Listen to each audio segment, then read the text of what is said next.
took the then from before us and made it our now. Now it's our turn to make our then now for the people who are here now so they can make a then for the future, if you know what I mean. Well, So we're everybody, gonna please turn their mics off. Or Anthony, will you please turn us off so we can hear David now for this week's read?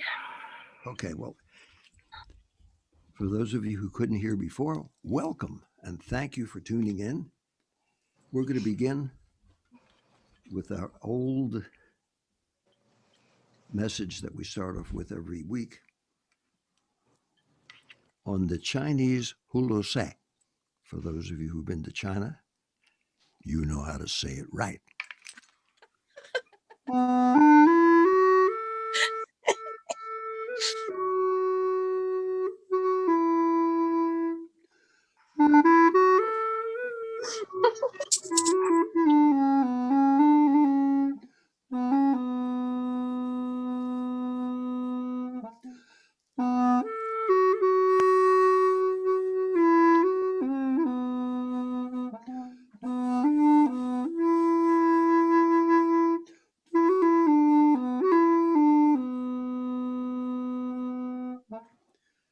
Ni hao, that means how y'all doing?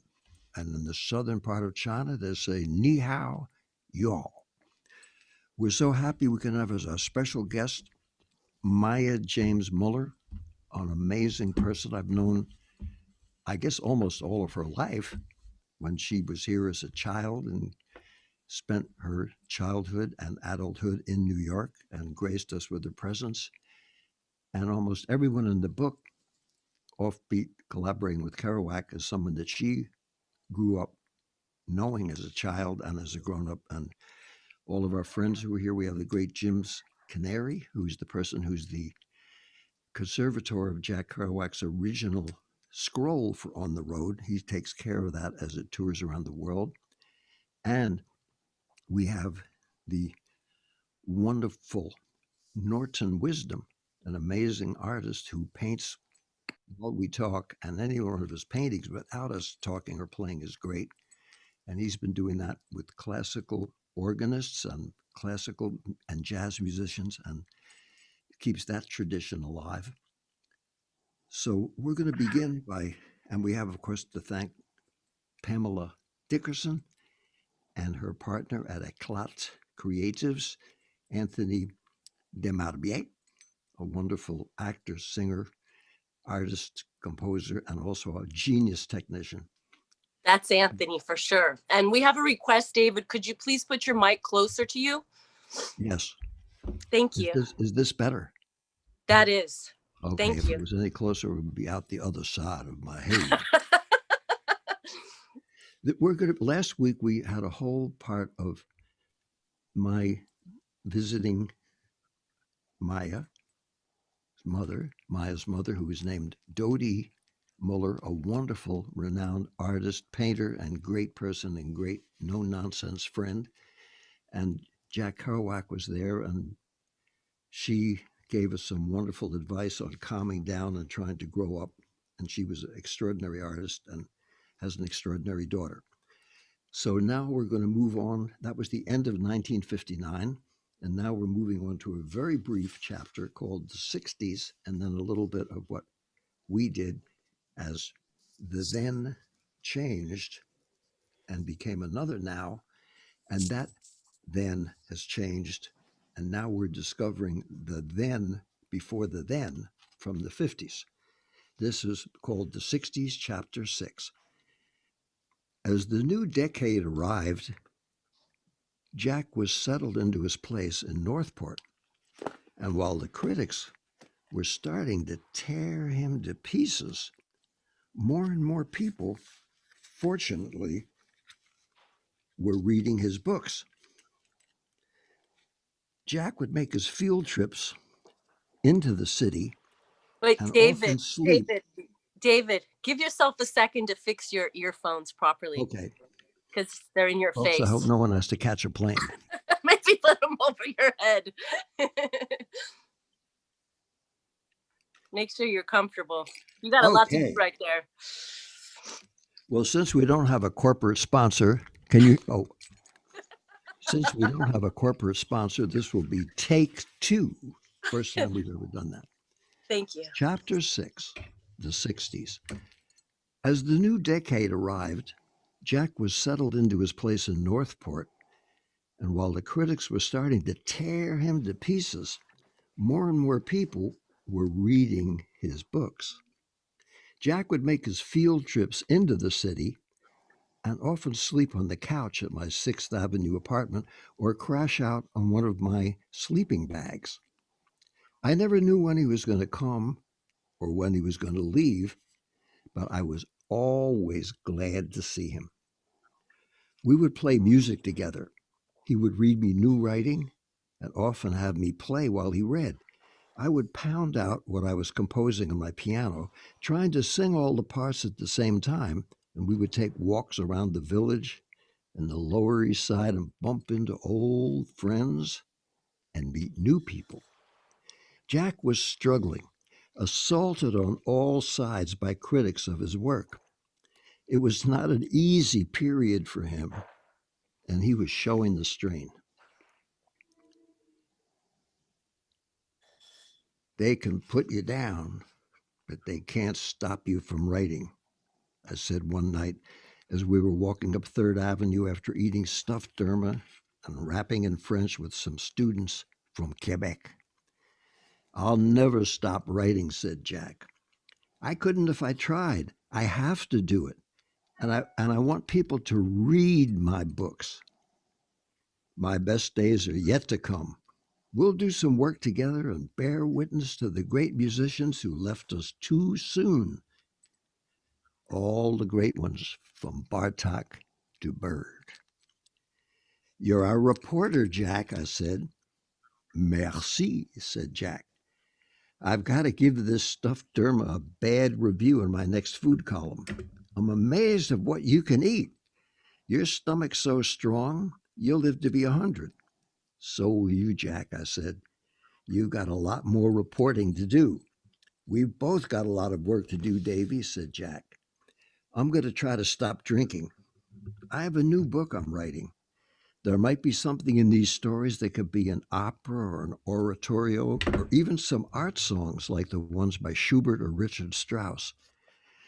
You could set them all the way you did for the song that Anita Ellis sang when she sang the theme for Pull My Daisy with neoclassical overtones and jazz harmonies. The Amramian church style music that you innovated, Berlioz and bebop. I'd like to read them, I said. You will, said Jack. I'm going to start soon. I'll make my detractors seethe with envy. But when I see them, I'll bathe their feet because I practice compassion as Jesus did. That's why I will never succumb. I'll turn the other cheek and write another chef d'oeuvre masterpiece.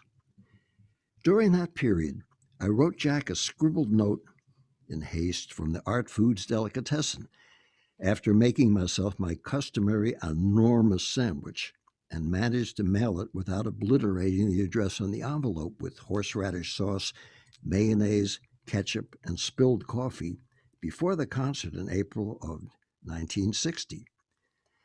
John Sampus, Jack's brother-in-law, was kind enough to send me a copy of the letter in June of 2001. Jack, dear Jack, I hope you can come. It should be a wonderful concert. The string orchestra piece is like On the Road, my style with all the wild, beautiful sounds that we have here going. Call me at Oregon 58456 if you want to come, and I'll leave you 2 seats at the box office or I'll mail them out. Take care and cheers. The movie narration was a gas. Also read in Esquire magazine's last issue about the death of Thomas Wolfe. Keep your spirits high. Up, Dave. Jack called and said that he wasn't able to come, but wanted to get a tape of the pieces to be performed at the concert. Chapter 7. copying my Kaddish with Kerouac. Jack called up one night in early 1961 about 11 p.m. and said, "Davy, come on over. I'm with my friend who's a carpenter. We're discussing the future of the universe." "Jack, I'd love to," I said, "but I'm just finishing recopying the last 7 pages of my Kaddish for my sacred service. The chorus and cantor are performing the whole composition in Newark this spring, and I'm adding the Kaddish to the original version. I'm on a real deadline. You know how much I want to come and hang out.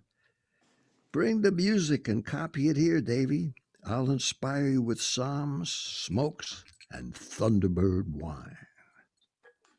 "Okay, Jack, I'll walk over. I'm going to bring my friend Yafi. She's a great person, and she loves your writing. Viens tout de suite, Davy. Hurry up on over. A bientôt. So long."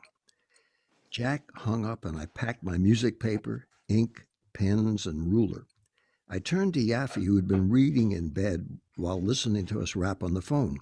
I could tell from her smile she knew which Jack I was speaking to. She had a natural psychic ability to see situations before they actually occurred. Is that all you want? Yes. "Don't bother to explain," she said softly. "I know you guys will be up all night trading scat songs, fractured French proverbs, and travelogues. I love Jack's work more than any living writer, and I'm sure he's really sweet, but I have to be at my desk by 9 a.m. and function. Don't feel guilty. I know how much fun you are for one another. He comes and goes. See him while you have the chance. I know you'll be up till dawn. Come back so we can have breakfast before I go to work." It would be great if you could come along," I said sheepishly. "No, it wouldn't," she said. "I'd be dead for a week. I'll spend time with you guys when I can sleep the following day. I don't know how you both do it. You never sleep. Have fun." I David, gave David, excuse me. We're having fun, but somebody has their mic open, and it's come in like 7 times now. So it's enough to stop because we are recording audio for the audiobook. Sorry. That's I don't know okay. whose mic is open, but we need to turn it off. Can you see that, Anthony? Who it could be? Maybe it's handled already. I'm so sorry to interrupt you. Okay, it That's looks like okay. we're good now. Mm-hmm. Okay, well, we'll continue going I'm so sorry. Thank you, David. if everybody could hear it. I'll repeat that. "It'd be great if you could come along," I said sheepishly. "No, it wouldn't," she said. I'd be dead for a week. I'll spend time with you guys when I can sleep the following day. I don't know how you both do it. You never sleep. Have fun." I gave Yaffy a hug and a kiss and walked out into the humming streets of Greenwich Village. Heading up west to the loft Jack was at on Hudson Street, where Jack was staying. When I arrived, Jack was singing the Lester Young solo from Jumping with Symphony Sid and making up lyrics to the classic blues variation Lester had created. Then Jack greeted me by launching into a perfect basso profundo imitation of Symphony Sid himself, the great DJ, mimicking the jazz disc jockey's New York stoned out late night vocal style, as if Symphony Sid were greeting me walking into his radio studio. "Well, jazz fans, that was Jumping with Symphony Sid by the immortal Prez himself, Lester Young, the president of the tenor saxophone. You know that Prez wrote and dedicated that song to me and my show. Every time I go fishing, I look beneath the shimmering surface of the pristine waters and I see beneath the flashing of the minnows a vision of the beatific face of Prez in the waters, wearing his pork pie hat, filling the world with his Buddha-like saxophone song stories. And guess who just walked into the studio tonight without his French horn? He's loaded down. like a great Talmudic scholar with pens, inks, and music paper. Is this the ghost of Eric Satie or Poulenc? Mais non, mes copains. Well, certainly not, my friends. It's the mad Mez McGillicuddy of Pull My Daisy fame. Mez is here gracing the studio with his august presence to write us an on-the-air symphony composed on the spot from themes that you sang to me over the phone to ease the pain of frustrations of all the lost New Yorkers out there who dream of having their holy early morning philosophic discourses set to music. Jack interrupted his monologue to take an enormous drag on a roach of marijuana that was lying in a nearby ashtray. Ah, Davy. Bienvenue. It's good to see you, man. Every time I come to New York, I open up my arms to embrace the city, and it smacks me in the kisser. Let's go to the mountains, lie in hammocks, and pick our teeth and write a cantata together. We'll set my unpublished works to music. The critics can't annihilate my work if it's set for chorus and symphony orchestra. We can make our 1957 jazz poetry readings one step further. It's a drag we can't go out together and perform whenever and wherever the spirit moves us. I have to hide now, unless I come to your apartment or visit Lucian Carr's for our subterranean jam sessions. I miss our spontaneous music poetry numbers at the Cafe Figaro and the Kettle of Fish in Washington Square Park.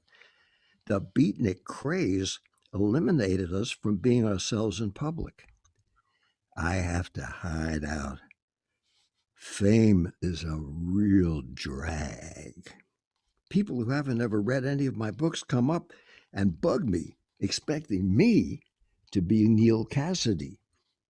His dark eyes suddenly drooped, and I saw the sadness that had grown in him in the years since On the Road was published. He was slowly retreating into his own private place. You should have brought your sweetheart with you, Davy. I can't find anybody who understands my situation.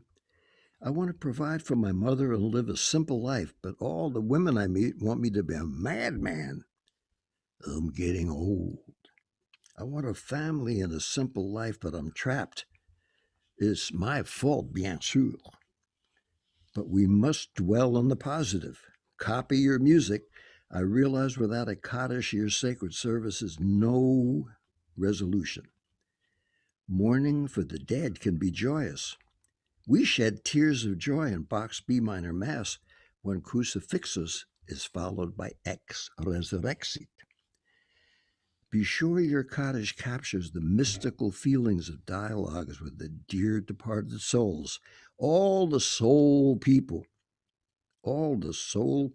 Moses, Jesus, Muhammad, Buddha, they were all saintly goose of that understood world that there was no understanding of, only accepting the mystery of life and the great darkness of the hereafter.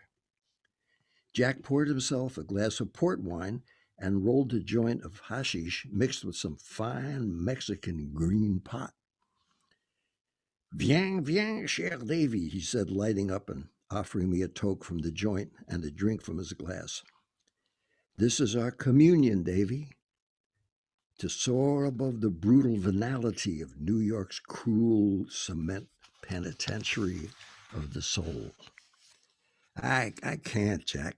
I hate to sound like a Puritan father, but I've got to keep my brain cells clear so I can finish copying these last 7 pages by tomorrow morning. The cantor, chorus, and organist have to read it for the first rehearsal. Go ahead and rap. What I'm doing is 99% mechanical. It's super neat copying and tiny changes of dynamics and phrasing. I've already composed every night, so all I have to do is slowly write it all out. I began copying the music, and Jack eased into an armchair.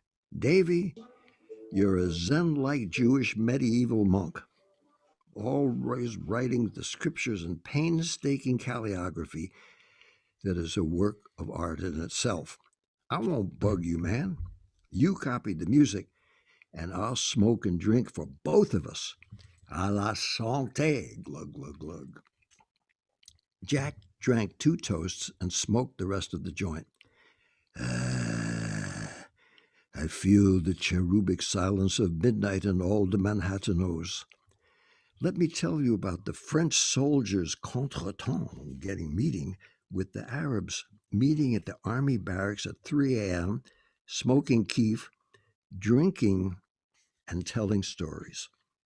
They were supposed to be mortal enemies, but they were all joined for brotherly understanding, playing music and sharing students when the French authorities were asleep.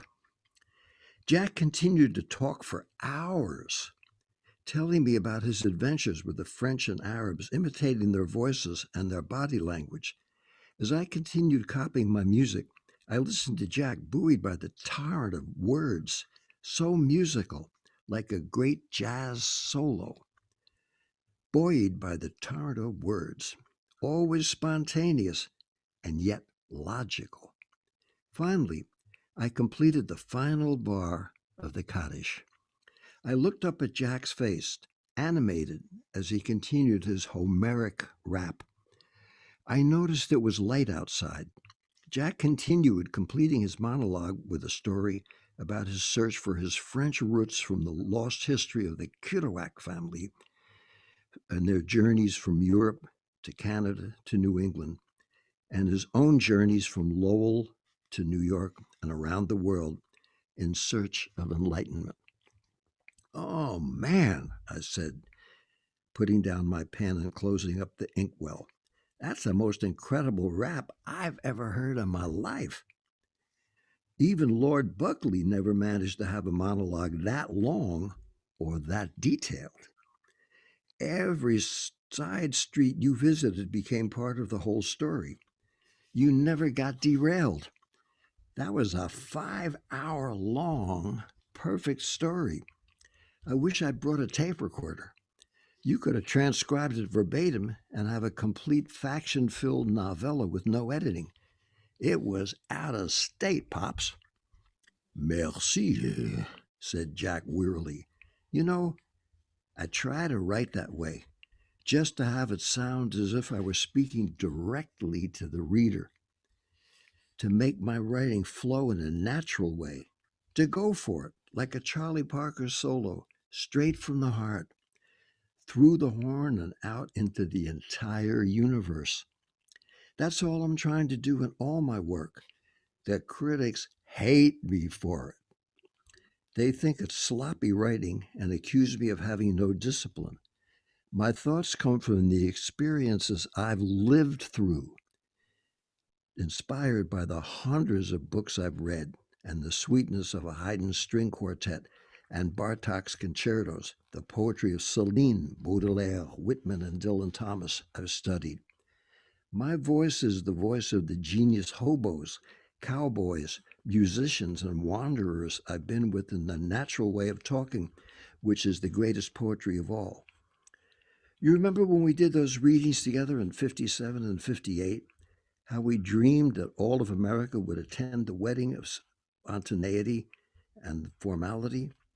But the critics and the snobs of the New York literary world dismissed me as the ignorant football-playing Canuck, jumberjack, typing reams of stream of consciousness confessionals. They dismissed me, and now they ignore me. They won't even review my books. They didn't appreciate Bartók or Charlie Parker either at first, I said. A few did, but most couldn't handle the directness and the honesty, the lyricism and soulfulness, without posturing or frills. Nothing but the truth. All musicians love your work. Dizzy Gillespie always asks me about you and remembers you from your days in Harlem when he wrote Kerouac for you at Minton's. All the painters and actors I know, and all the kids I see when I play who now play high school and college football, are crazy about your books. Your writing proves what Duke Ellington said about music and life. It don't mean a thing if it ain't got that swing. Davy, I hope you're right. I just want peace to write and tell my story. Someday, when we're old men, we'll sit and laugh together as our grandchildren read my books and listen to your symphonies. We'll sit in our rocking chairs, watching the rivers flow by, drinking tea, and looking back on our life's journeys.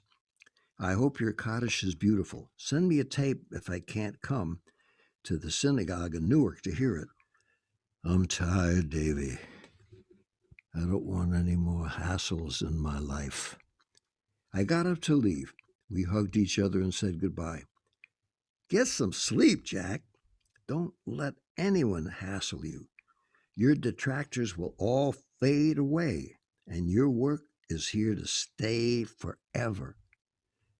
Don't even give it a thought. Remember this gem of Talmudic knowledge from the Catskill Mountains stand up comics on how to handle a heckler. Avoid arguments with schlemiels, dopes. If you let a schlemiel draw you into a debate, when a passerby sees the two of you arguing about something inconsequential, he won't know which one of you is the schlemiel.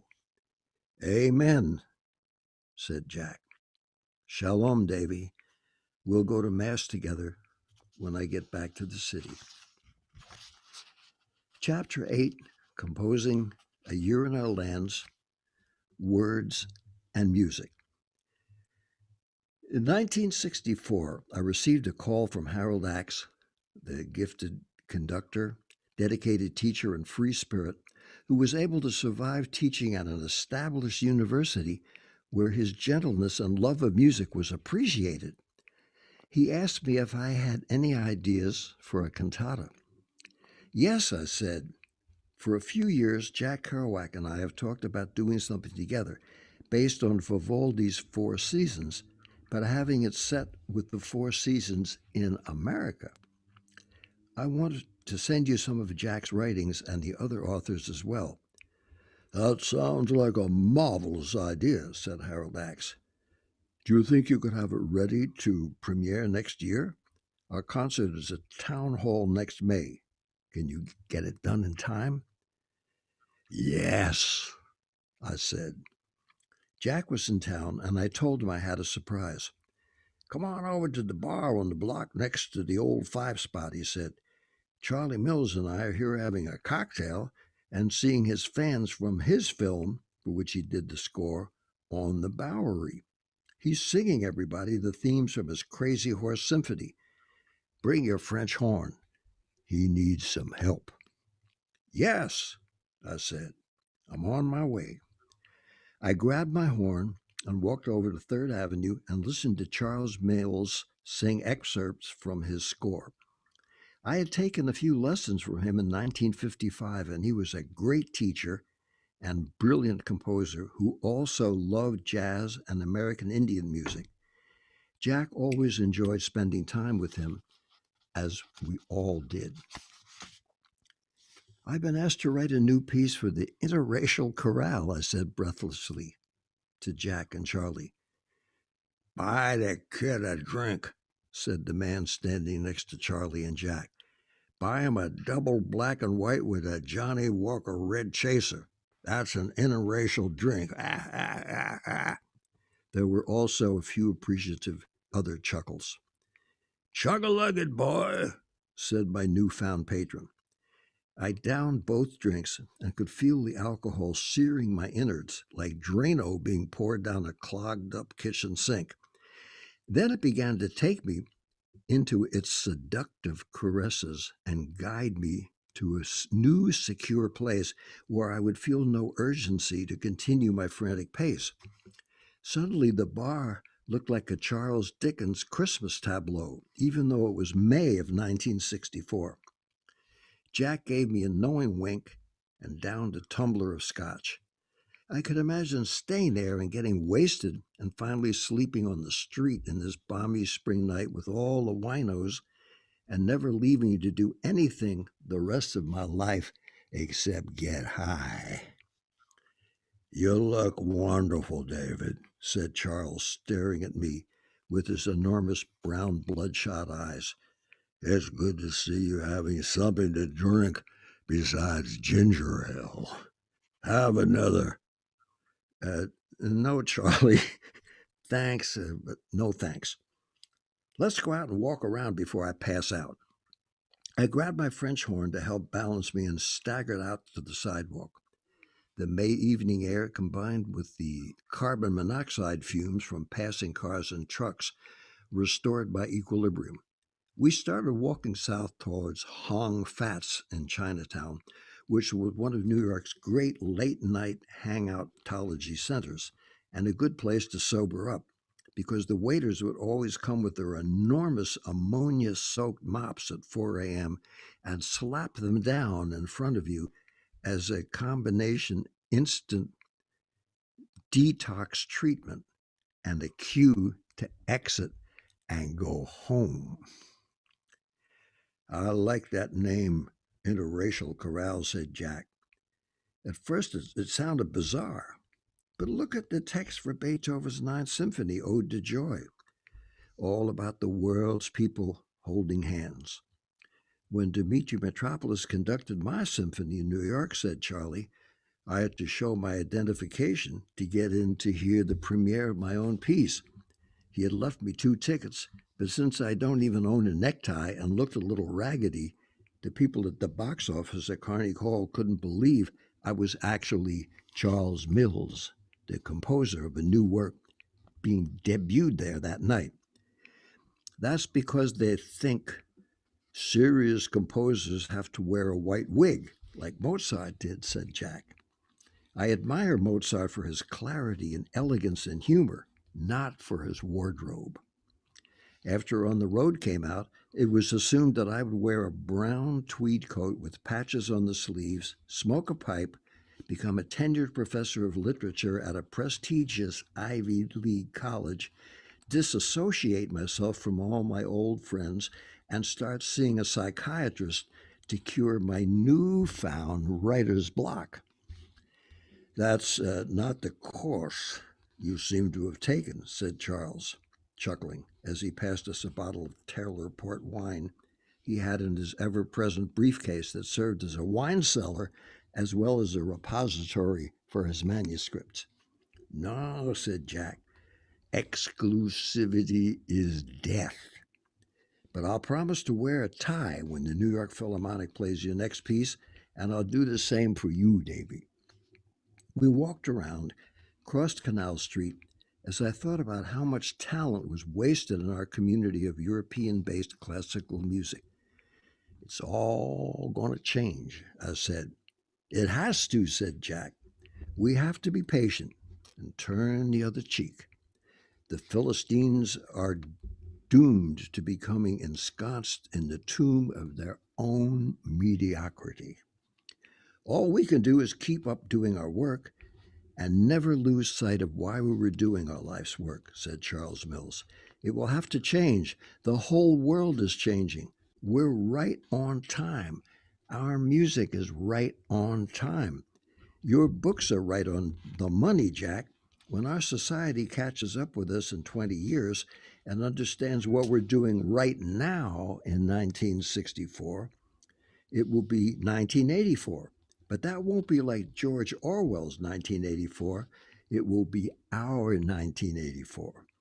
A whole new bunch of young cats will be out there with something new and meaningful. And we'll be leaning on our canes and cheering them on. It's the only insecurity of people born in this country who are trained to feel that anything indigenous has to be second rate. We have to learn to love ourselves and then to love one another. Our artists should be a source of national pride. I understand it's snobism as much as racism, said Jack. When I was invited to the literary soirees after On the Road came out, my Lowell accent put my hosts in a state of frenzy. And when I spoke in French, they were horrified by my Quebec accent. They made me feel subhuman, like a cartoon of the French Canadian lager, the Canuck Redneck. They didn't know they were in the presence of a classicist that read more literature than they ever knew existed. Those snobs. They tried to make me feel miserable, but they were les miserables. I'm sure they never read Langston Hughes or Fanon or Ralph Ellison or Alice Dumbarton, Nelson, or any of the other great black writers any more than they read my books. They probably haven't read most of the great white writers either. You've got to start writing this new piece tonight, Davy. Whatever you choose for the text, whether it includes my writings or not, it should reflect the genius of Charlie Parker and Louis Armstrong on Bessie Smith and Billie Holiday. You've played with the greats. You have to maintain that spirit and the spontaneous feeling we share when we gave our little soirees together. It should sing like Walt Whitman's poetry and be as moving as Dylan Thomas reading his child's Christmas in Wales. Jack lifted the near empty bottle of Taylor port wine that we were passing back and forth and took a gigantic gulp. We can extend an entered Bach's Coffee Cantata, Brahms' Requiem, Schubert's Mass, and Berlioz' Requiem with today's writers and today's music that's being suppressed the way all my books are being suppressed. What are you going to call it? Amram ariseth, Davy's dark descent to doom, Mez McGillicuddy's midnight mass, the Bop Man's big borscht breakthrough? Only the shadow knows. Jack handed me the bottle. There's one petite goût left to drink, he said, and then we'll toast your new masterpiece with some vintage Ripple wine purchased last night right here on the Bowery. Jack pulled out a bottle from his rucksack and unscrewed the metal top. That's my favorite midnight pick-me-upper, said Charlie Mills enthusiastically. Charlie, you are a man of bon goût, good taste, said Jack. It's not necessary to smell the cork for this vintage because it has no cork. It has a distinctive American bouquet, like old hobos sleeping in burlap saps underneath bridges on a sad Saturday night, as we plot the overthrow of the concert halls of the world with the fresh new sounds that sing about the sacred joys of America. Hip, hip, hooray, hipster, hooray, said Charlie Mills. That's the kind of music we've got to hear more of. Well, actually, I had something like that in mind, I said. I told you about this before, Jack. I wanted to use the idea that Vivaldi had in his Four Seasons, only I want to have the text describe the four seasons in America and have each season represented in a different part of the country. Fantastique, Davy. Have a bottle of this inspirational ripple, said Jack, his face brightening. It sounds like you're ready to begin composing it right now. What other texts are you using to set to music? I want to use something of Jimmy Baldwin. He's given me all his books when we met at San Remo's. He's got all my music. I've got all his books. Excellent choice, said Jack. He's one of our unsung sherried heroes. I'd also love to set something of yours. I want you to, Davy, said Jack. Except for Pull My Daisy, everything we did together is up in the air and in the memories of those sainted few who attended our moments musicaux. Do you have any suggestions? I asked. Jack then proceeded to list the authors and poets, the names of their books, described what they had written, interspersed with quotes that flowed as naturally from his own improvisation as a result of his incredible memory. After about 20 minutes, he paused. Is that enough? He said. Jack, that's enough for several lifetimes, I said. We headed towards the Figaro, where we had gone so many times.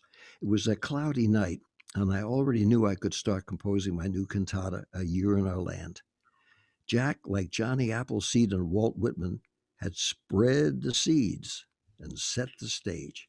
He always practiced what the Buddhist philosophy emphasizes: the best way to help others to find answers. Jack always said you guided others by showing them how to ask the question and search within themselves, and you would be ready to search for the world outside of yourself. "You're a Zen master one more time, Pops," I said as we walked by the village gate on our way to the Figaro. "Right now, I'm dreaming of a waitress at the Figaro who may become my bride if she's still there and hasn't become someone else's. I don't know. I was too old for Joyce. Dodie thought I was too crazy. All the beauties I meet want me to be myself as I was in 1947 when Neil and I started our adventures. And this is 1964. I'm getting old, Davy. I'm getting tired. I have to stop drinking." He pulled a fresh bottle of Thunderbird wine from his rucksack as Charlie Mills drained the remains of the Ripple wine. "Here's to your new cantata. Here's to Howard Hart and Philip Lamantia and you and me. This was our sacramental wine before our jazz poetry forays at the Braddock Gallery in the Circle Square Theater and Brooklyn College. 1957-58 was such a good time. Lamantia warned me about the literary scene. He told me, be careful. He was right. They idolized me, and then they turned on me." "Your place is secure, Jack," I said. "America has a history of killing its lyric artists," he said, "but we'll outfox the Philistines. Stick to your guns. Be pure. Smile sweetly in the face of adversity like Jesus with his crown of thorns. And when we get to the Figaro, see if you can get that other waitress's phone number. She's best friends with the apple of my eye and works now at the night shift with her. They'll both be there tonight. Play her some Wagnerian excerpts on your French horn when we get there. She loves musicians." "Then she'll love me too," said Charles Mills. "If she has a friend, we can stay up all night and go down to City Hall in the morning and have a triple wedding ceremony." When we got to the Figaro, Charlie saw an old flame and after a few minutes walked off with her arm in arm. "Adios, muchachos," said Charlie over his shoulder. "God has smiled on me. Being meek and humble has paid off again." The Figaro was packed with people, and we didn't see anybody we knew. Just as we were about to squeeze into the tiny table in the back room, a familiar voice greeted us. "Hey, Jack," said Brooklyn Bernie, the movie man. "What you been up to? I don't read much about you no more. Are you still writing? Whatever happened to the Beat Generation?" "It never existed," said Jack. "Davy and I are creating a cantata. Maybe you can be in it." "You guys are the only shtick. I got in when I did the rhyme of the Ancient Mariner, and I bombed out with that every time. I'm saving up some money and going to study acting with Uta Hagen." "Well," said Jack, "the New York theater will rise again."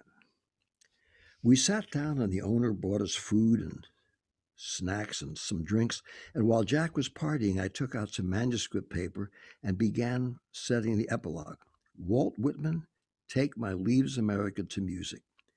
Jack met up with a waitress he had wanted to see, and they went off together. I stayed in the back room of the Figaro drinking coffee and sketching the setting of the finale of the cantata using the lines from Whitman I had thought about for years. When I looked up at the clock on the wall, it was 4:30 a.m.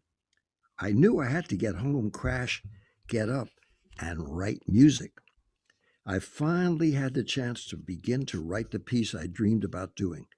I knew my new cantata, Our Year in Our Land, would get performed with a fine orchestra, excellent soloists, and a great conductor who loved my music. I knew I would have the chance to set some of our most important authors' words to music, and I could honor Jack's words in a formal, written down, thoroughly composed orchestral work. And next week, I'll continue reading. I just wanted to say to thank all of you for coming and to introduce again, for those of you who might have come in late, the two people who made this possible so that instead of watching CNN, I could share with you some of the wonderful experiences of my life that I tried to write about. And that is Pamela Dickerson, who's thought of doing this whole project herself, and her wonderful associate, the amazing Monsieur Anthony de Marbier. I hope I'm going to learn to pronounce his name before I hit 100. And we also have, of course, James Canary, the conservator of the scroll of Jack Kerouac's, the extraordinary talents of Norton Wisdom, a visual artist who also can spontaneously somehow accompany and enhance anything that's happening musically or verbally, and our very, very special guest of the week, Maya James Miller. I'm sure so those of you who know her, of course, would realize what an extraordinary person she is. She, in her own way, bears witness to the then and encourages people in the now to be creative, sociable, considerate, hardworking, committed, and just a terrific person to be with. And I've known her most of my life, and she was nice enough to come on to explain that in her current life, in addition to being the creative director at Ralph Lauren, she does all kinds of work to help out our society and gets people in a whole other world of fashion, which most of us still are not too aware of, to be committed to helping America to become a more beautiful and meaningful place. So please, we really have to get. But just before she comes, I would like to mention that during the what's called the intermission, we're going to have a showing of one of her favorite poets, Ted Jones, spelled Joans, for those of you that want to look him up on the internet. He was one of Jack Kerouac's and all of our favorite poets of the time. And like Robert Kaufman and Amiri Baraka, then known as Leroy Jones, and Ted Jones, they were marginalized after being totally excluded as being the three great African American writers. And of course, there have been great African American writers since before Europe and America ever existed, and speakers, and they reflect the thousands of other poets and today's extraordinary rappers and poets and hip hoppers and people we never even hear about, who are just amazing and have helped American society, all of American society, to be more compassionate.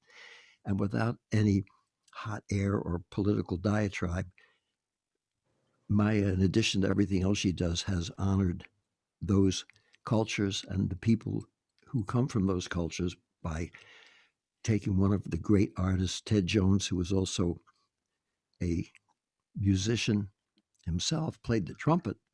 And then when he heard a Charlie Parker solo that was just so extraordinary, he threw the trumpet in the river and said he was going to just scat sing and read his poetry and give up playing. But he was a terrific singer. This is a little film from a concert we did in 1994 when NYU, that's New York University, discovered the, pardon the expression, Beat Generation, and decided to have some of those, especially those of us still alive who were supposedly a part of that exclusive group, which it wasn't, thank heavens, to participate. And one of the nice things was Ted was there, and the people who were running said, "No, he's not an authentic Beat." I said, "Well, I don't think any of us are, but he was certainly someone that all the people who have been invited here loved and respected and admired. And aside from being a wonderful person, was a fantastic poet, great performer, and a great improviser. And this is before they had what was called rap or hip hopping or freestyling.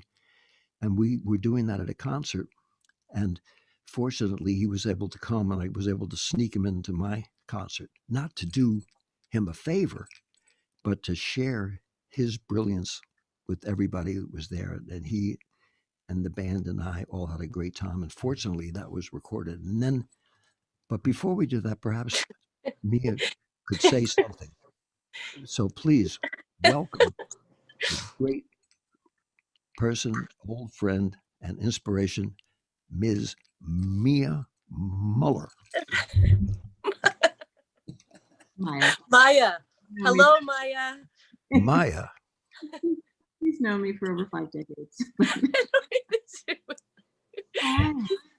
Hello. Welcome. Thank you for having me. Well, you've inspired us today, and your interest in Ted Jones got Davey to pull some of his footage that we're going to use for intermission of the scat singing. So, Davey, I think we're going to go to the intermission, and then we'll come back to you. okay. All right, This Anthony? I'll keep my introduction short on Maya. Pronounce your name correctly after all these years. I do sometimes. I love you. Uh-oh, he's saying, wait, what footage?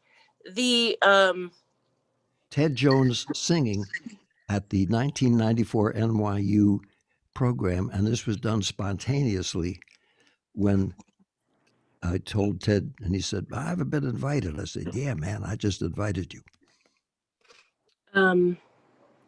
Okay, that's Anthony. Let me text him. And while Anthony's getting the tape up so we don't have any dead air time, I'd like to introduce the members of the orchestra. Vic Juris just passed away, great guitarist. Tony Cruz, a wonderful bongo player. Victor Venegas, a terrific bass player. I was playing piano. The person who looks like my grandson was me playing piano and French horn. And Ted Jones as a special guest. We never planned this. We just got together, and here he is with you. And then Maya Muller will speak about him and about anything else she wants to.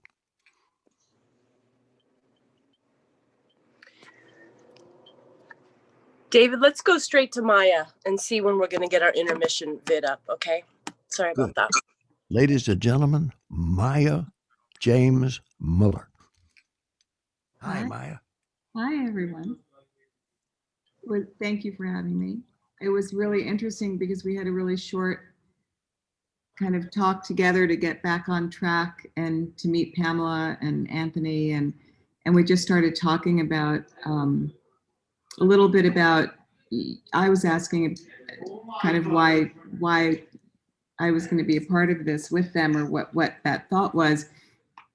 And it was really interesting as we were talking about creative collaboration and about my growing up in the fine arts world and kind of falling asleep on my mother's lap at all of Allen Ginsberg's readings and David's concerts and Ted's readings, and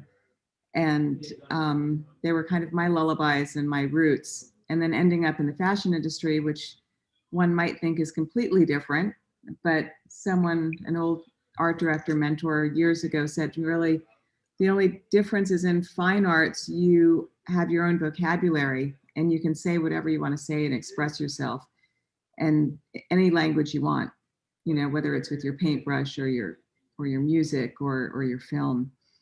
And with commercial art or fashion, in my case, you need to communicate a concept for someone else, right? So you need to have a vocabulary for someone else.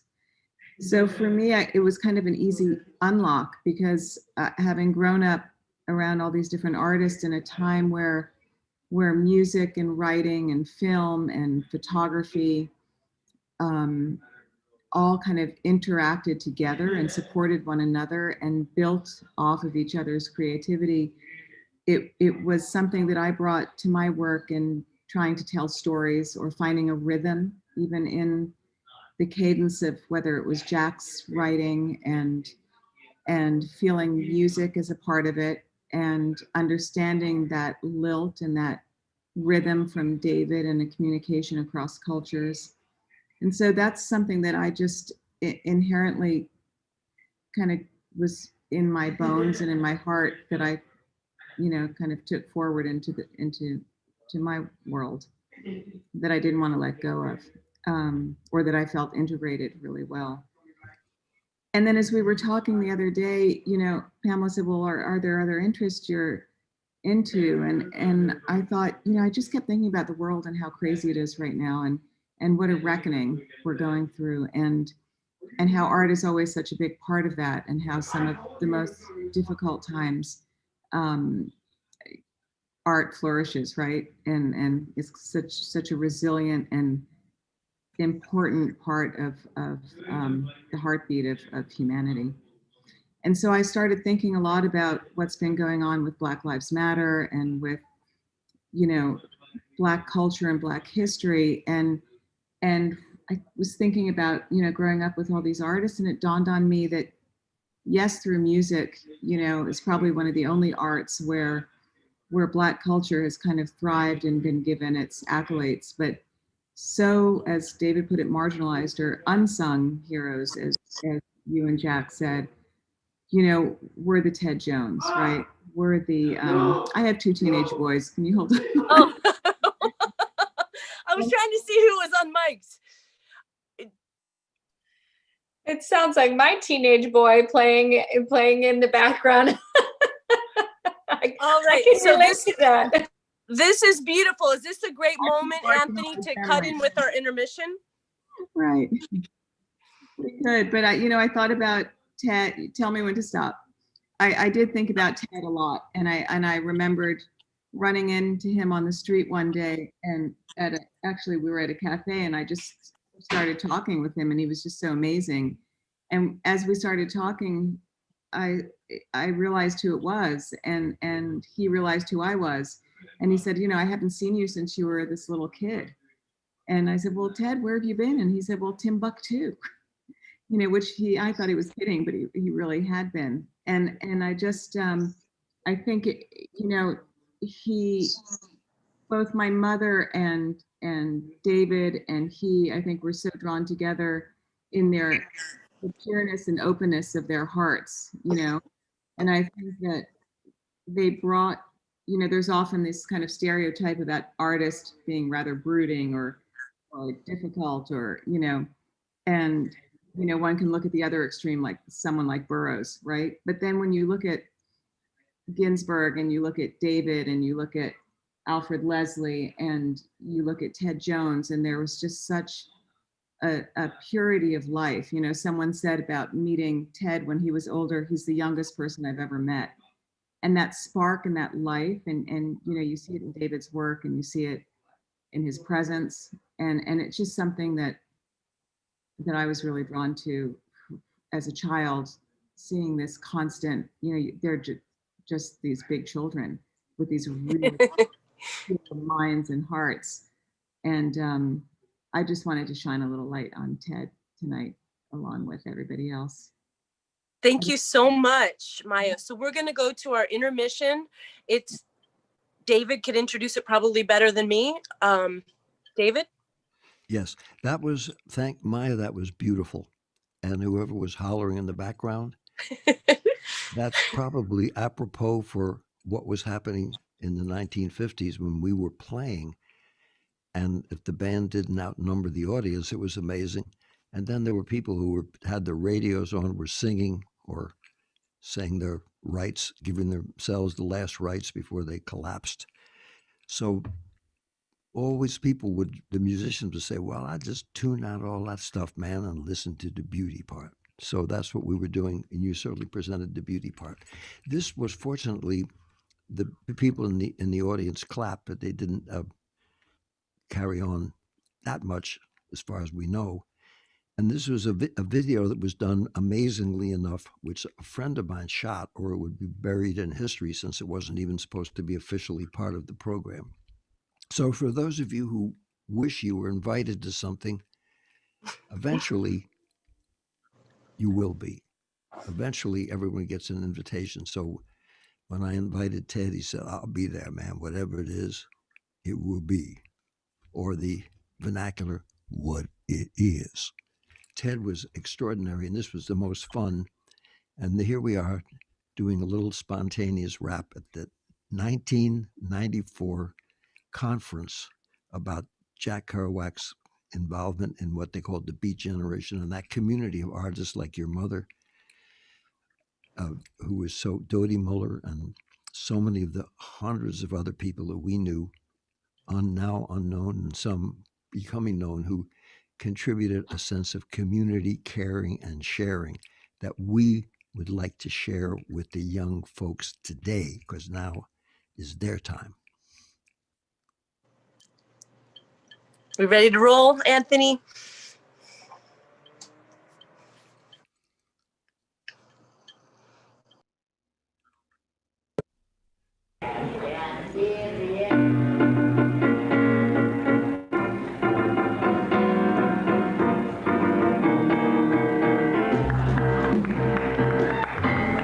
If you should see a man walking down a crowded street, talking loud to himself, don't run in the opposite direction, but run towards him, for he is a poet. You have nothing to fear from the poet but the truth.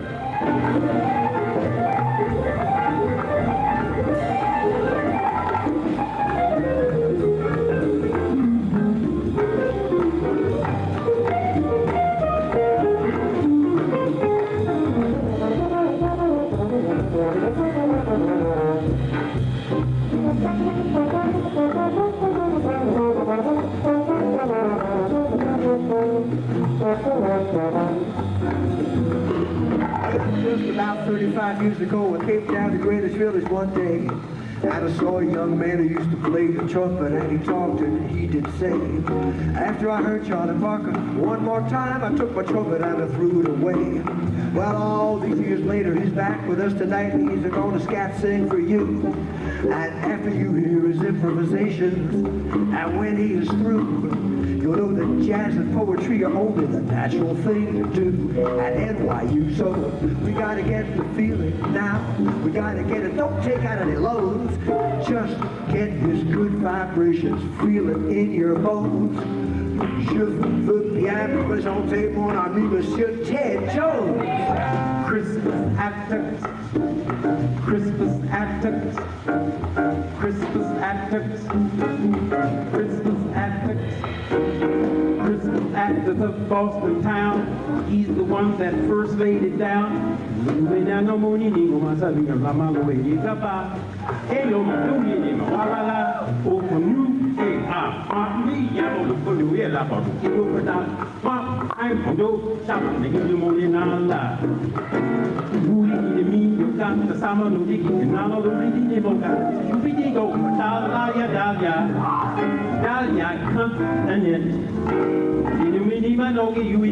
Don't diss me. Christmas at Christmas at Christmas at Christmas at Christmas at Boston town.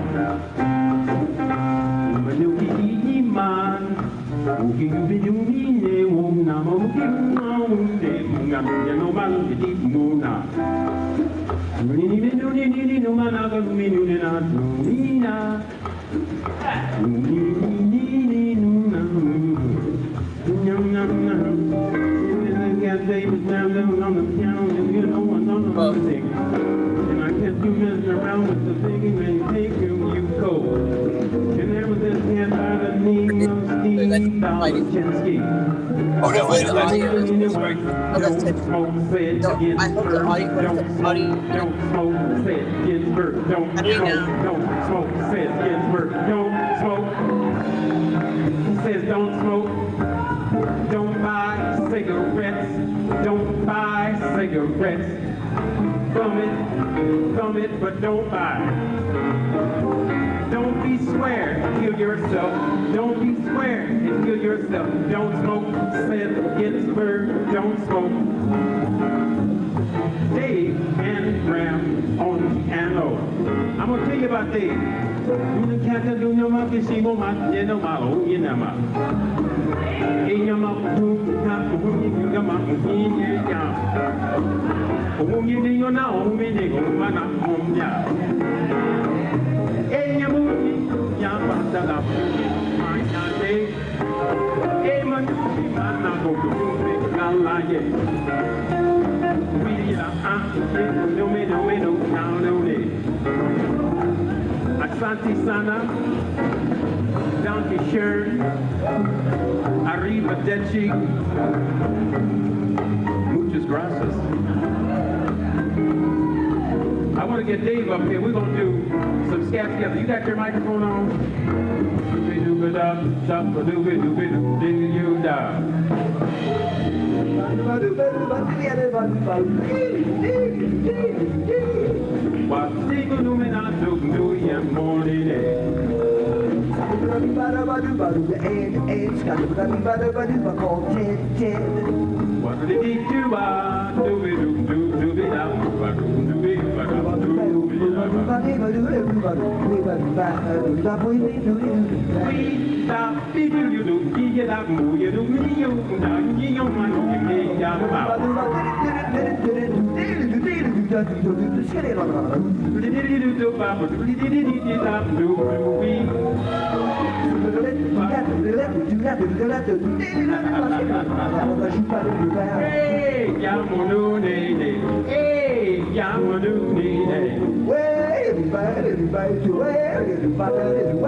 Ooh-wee, baby, you sure look good to me. Ooh-wee, baby, you sure look good to me. Early in the morning, about 2:45. Gotta call my chick, she's way over there in Paris land.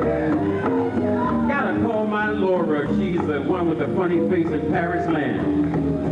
She's into l'amour fou, and I'm her l'amour fou man. Don't smoke, as Allen Ginsberg said, but save your bread and live a good life before you're dead. So don't buy cigarettes. Shabba-doo-wee, da, shabba-doo-wee, you need. Shabba-wee-wee,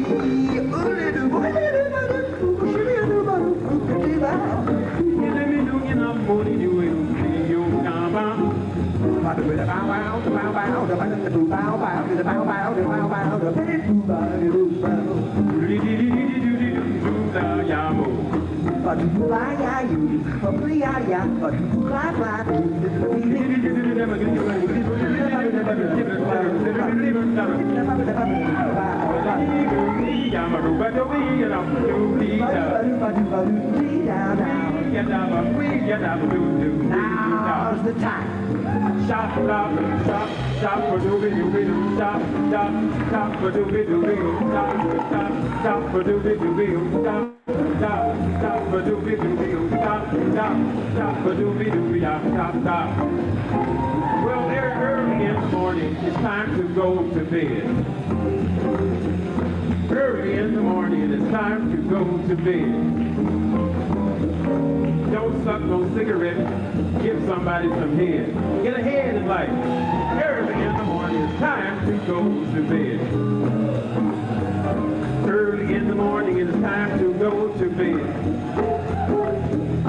Be an intellectual and get yourself ahead. Travel all over this world, but learn the continent. Travel all over this world, but you better learn the continent. That's the best way, the good time is spent. We got Dave and Amram, one of America's best. We got Dave and Amram, one of the world's best. Someday, perhaps, the White House will be blessed. Dave Amram for president. Dave and Amram for president. Dave and Amram for president. Dave and Amram for president. Dave and Amram for president. Dave and Amram for president. Bye. Bye-bye now. Bye-bye. Bye-bye now.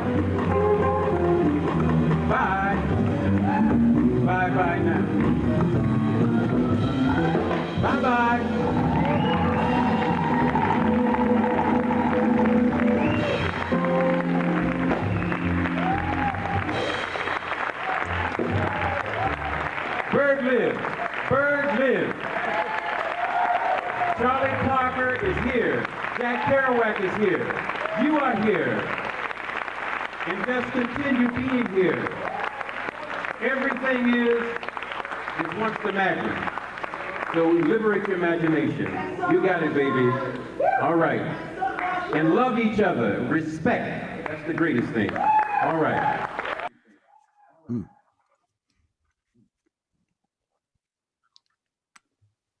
Wow. If you haven't fallen in love with him already,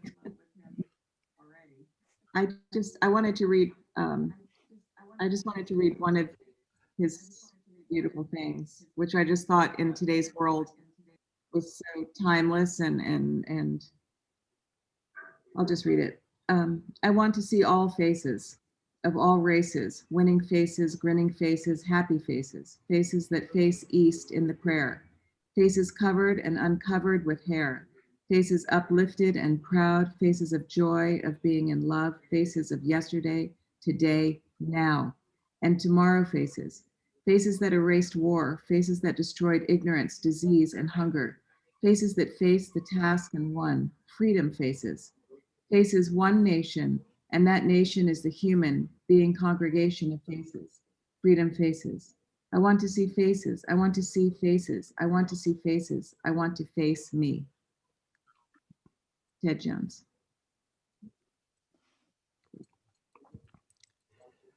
And Maya, could you tell us about the people that you grew up with and how they influenced you to become the kind of thinker and person that you are today?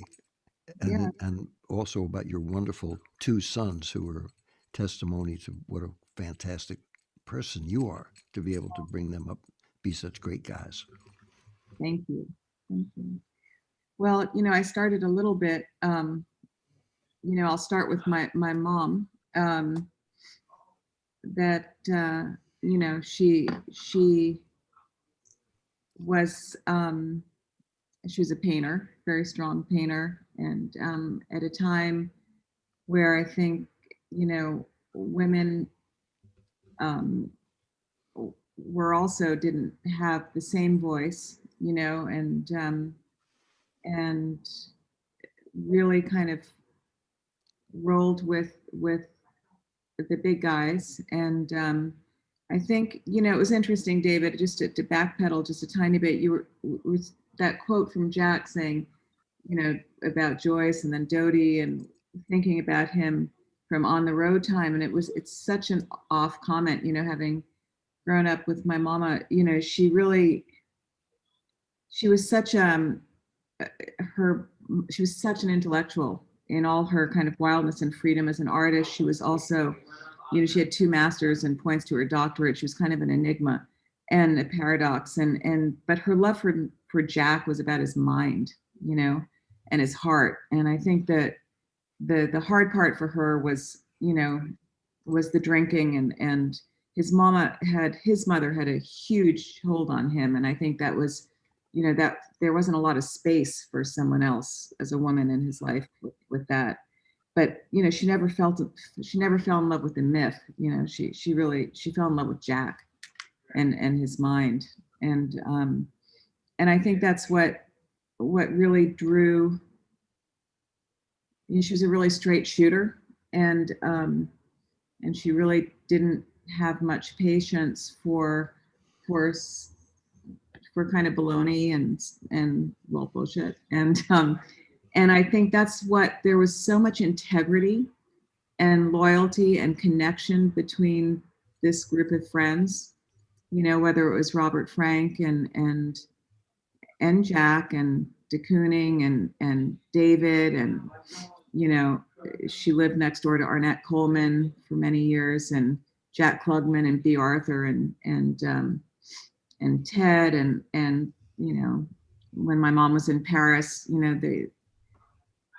Ted was there at the same time, and he was with Breton and with Langston Hughes, and they just all, it was just such I think a collaborative consciousness that I think we're so ripe for right now in the world. And I think that, just that positivity and that honesty, is such a big part of how I was raised. Again, she took me everywhere. I was an only child, and she brought me everywhere with her. So, falling asleep, whether it was at one of Alan's readings or Max's Kansas City or whatever, it was just, I was like a sponge in osmosis. But there wasn't any, it wasn't like years later with Studio 54 where there's Coke around, and it wasn't like that at all. It was really pure and concepts and ideas and hours of talking and arguing and kind of leaning in and diving into painting and music and how it all kind of integrates, and writing and all of that. So I think that's how it kind of formed me. And I think in terms of my life as a human being, but also, as an art director, I think I've tried to always, what sometimes I'm looking at a photograph and I want to lit like a mannerist painting. Like my references still go back to writing, they still go back to painting, they still go back to film. And I try and tell stories with the work I do, and working with Ralph Lauren, he's someone who likes to tell stories and dream in that way. And so, that's kind of been a fun, I think that's one of the reasons why I've worked with him for over 3 decades. And I always say, oh, I'm gonna go on and, start painting or do something. And then I have a conversation with him and the mind starts going, and there are all these kind of fun ways to tell stories, and to have a voice within the fashion industry and stretch and pull. If we go back to what I was kind of talking about earlier, being inspired by Ted and Black artists, and my mother was a generation Texan, and when I was a little girl, she would read to me every night, and I could pick any book I wanted, and then she would read to me one chapter from the autobiography of Malcolm X. And so from a very young age, it was a very huge part. The civil rights movement was so embedded in our family and in her DNA, and painters like Bob Thompson and, musicians and artists and her friends and my great grandfather's friends that were all multiracial, which at a time in Texas, we're talking about the turn of the century, quite frankly. And, it wasn't common, to say the least, right? And this was an established family. So it was really a gift to be raised with those voices, and then to be able to carry it into the fashion industry. We signed the first Black contract model in the fashion industry, Tyson Beckford, and he, was someone that we had so much fun with, and could just show a different light in a different way in what many of us feel is superficial. And then watching what's now happening within the industry and Black talent and Black artists and photographers has been really incredible. And I think there's a lot of, I'm going off on tangents, but I think there's a light that through this huge reckoning and this huge shift in our collective consciousness is hopefully going to stick, and hopefully kind of shine a light on a lot of amazing talented people, regardless of gender and sexuality and skin tone and religion, that that can offer a whole nother way of looking at life and collaborate, right?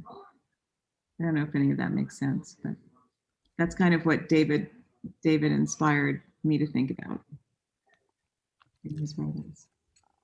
You just said what we all dreamed about then, and that's a great picture of We're going to show some pictures of Ted Jones. Ted. Every picture of Ted is amazing. There's and not of your one. mother. Mm-hmm. Yeah.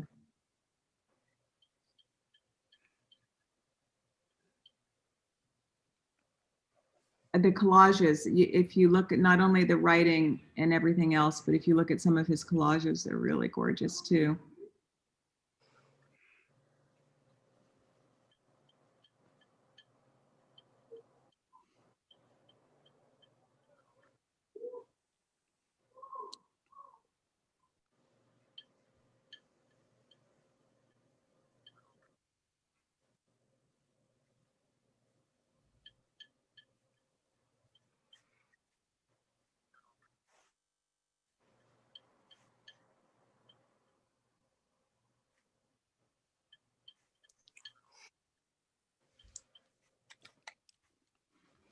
There was some other wonderful African American artists like Harvey Cropper.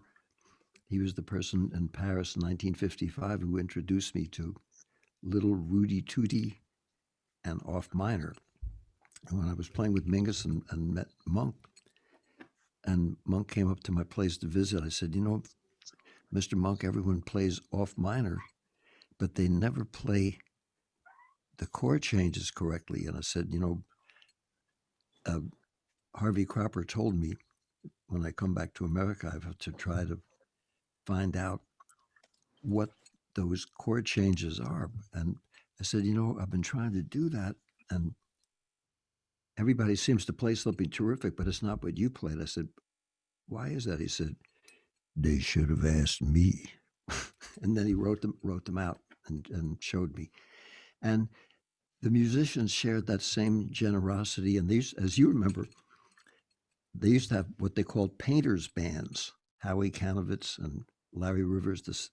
They were all like terrific artists. They had their own band that played, of all painters, who played jazz. And then Jack himself, mostly because of being inspired by your mom and her friends, began painting. And so many artists inspired musicians and writers and everyday, which everybody's an everyday person. So far, they haven't had Bigfoot or an alien from outer space show up and be categorized by a scientist to exist. So therefore, we have, all people are pretty remarkably similar and the same species of human beings. And I think that time kind of reflected that. And if you had good enough manners to say please and thank you, you were more or less welcomed by anybody and everybody. When you mentioned about the Studio 54, that was the whole, I think, beginning of the downfall of that spirit. And when they tried to make all forms of art into some kind of industrial monster scene with the idea that everything was doomed to the landfill a year later. So it's great that in the fashion world, you can help to persuade that powerful voice to wake up people to see some of the beauty that surrounds us that was here as a gift. I think it's a start, and I think it has to happen. I mean, there are amazing young photographers like Joshua Woods and Tyler Mitchell, and we have the first Black fashion editor of Harper's Bazaar right now. I think there's a huge shift, and I think it's interesting. We've been having a lot of meetings with Ralph about where this goes, and his we did since I started working with him, we did a lot with the Cancer Center in Harlem and the Harlem Children's School, but he's just been hammering home the importance of education, and bringing that into the arts and bringing education into the Black universities and the Black schools. And it's coming from a fine arts background. It's been a huge, it makes it easier to work in the industry, to see that beauty and have those opportunities to be able to do that. And the nice thing is too that kind of wakes up people. I knew Ralph Ellison, who was a musician before he became such an acknowledged writer, because he always did both.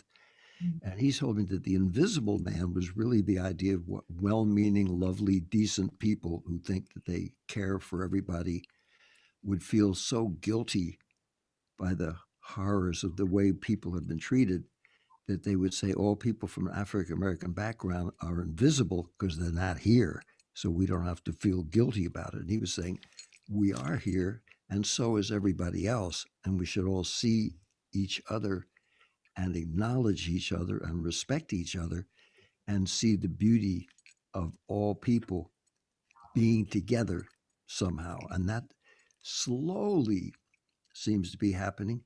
And Mhm. it's so wonderful in the Black Life Matters to see that they're not politicians or record companies or people merchandising. It's cool to go slumming with the underprivileged. Not all that. That's the most super racist BS of all. But rather, a lot of people are saying, man, this isn't right. It's got to be changed.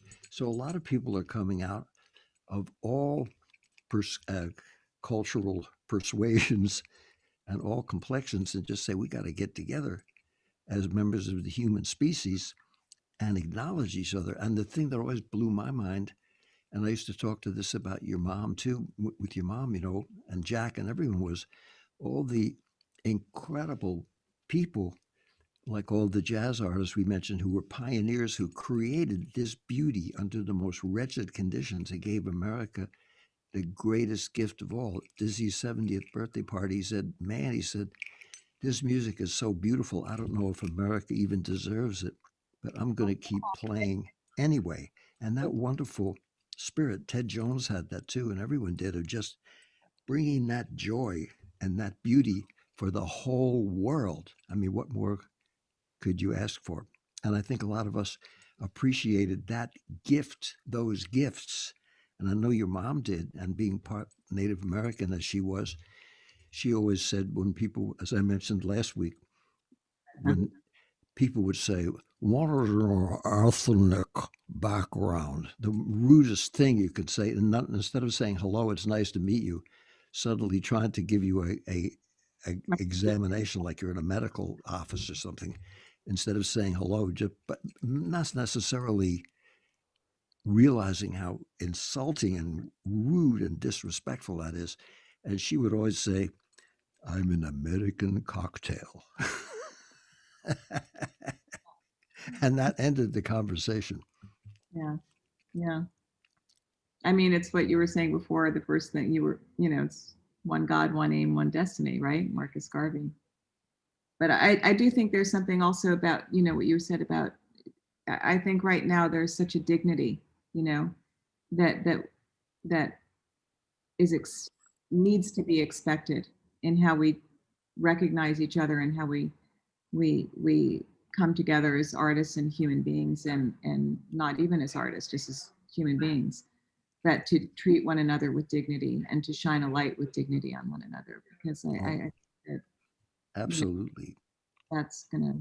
And that gives so much hope for everybody that Yeah. we can all be here.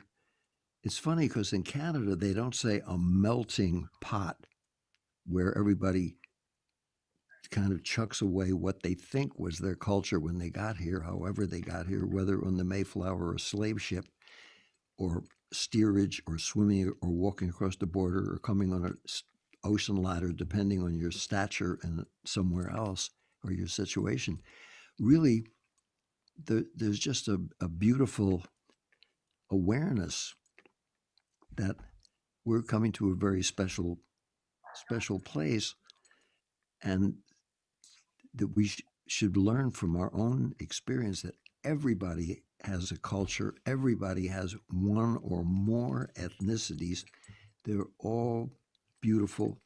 And when Pete Seeger told me, when the original forebearers of his folks came on the Mayflower, when they landed, they weren't asked to show a passport. How much money did you make? What did your family do for a living? How did you pray? They were welcomed. And he said, well, what we did was inexcusable.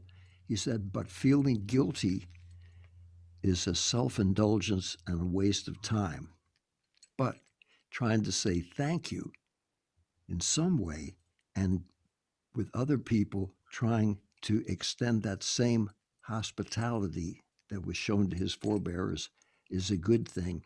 And we can all try to find a way to do that. Even a tiny bit goes a long way. And I know Absolutely. you're doing that in your work, and the fact that you can do that. Well, first of all, you I'm not surprised as a remarkable person you have always been, but the fact that the fashion industry or Ralph Lauren would accept that and not say we got a crazy nutcase is going to bring down the sales and fire you. Okay. That's great. That's a good sign. And I'm sure you do it. You find a way of doing it, obviously, where you can be effective by doing it for a reason more than just your self-indulgence. Well, And that's great. got a lot. We've got a long way to go, but Oh boy, that's putting it mildly.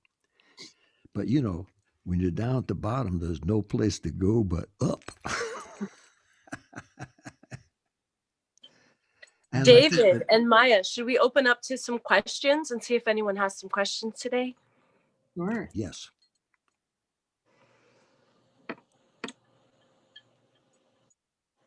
You can either unmic yourself or I'm scrolling. How about James Canary? Do you have something to say?